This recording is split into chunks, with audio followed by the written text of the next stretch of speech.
Olá, pessoal, tudo bem? Deixa eu para mais uma diquinha aqui. Todas as vezes que eu estou nos meus planejamentos aqui, dos meus setups virtuais, e algo interessante do ponto de vista do diagnóstico aparece, é bom trazer para vocês. Batendo sempre na tecla do nosso método Brevis, né, em que a gente cerca todas as indicações necessárias, os 5 pontos principais de cada caso, para que a gente construa um plano de tratamento assertivo e uma biomecânica previsível.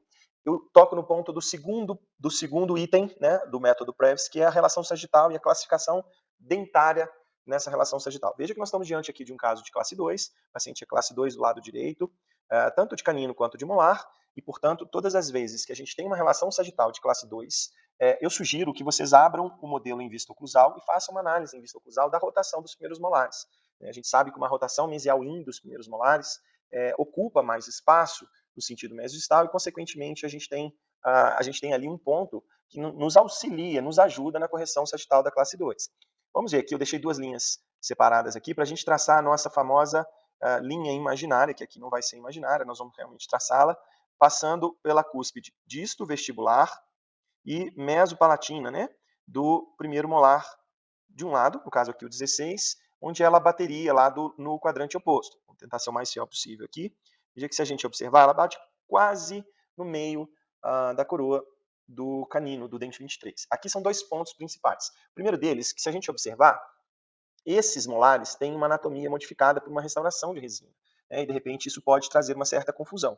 Então, eu vou tirar aqui a linha, vocês vão observar comigo como que a gente tem, observando a mesial do dente 16, o ponto de contato desse dente estaria aqui, exatamente nesse ponto onde eu estou com a seta. Então, observe que há uma rotação mesial-in grande desse dente, né? Esse ponto aqui deveria encontrar com o ponto de contato do premolar do dente 15. Né? Então, eu tenho tanto uma rotação distal-in do 15, quanto uma rotação grande mesial-in desse dente. Apesar de eu não ter um grande problema transversal nesse caso, essa relação, essa rotação do molar, ela ocupa mais espaço, como a gente já falou, no sentido mesistal, e a consequência, olha, se a gente pegar aqui também uma linha horizontal verdadeira, passando aqui pela mesial do dente 13, eu vou chegar um pouquinho mais para trás aqui, passando aqui pela mesial do dente 13, observe como é que o 13 está à frente no sentido mesistal em relação ao dente 23, exatamente em função da rotação do primeiro molar, desse lado, ser maior do que a rotação do dente 26. Observe o ponto de contato aqui.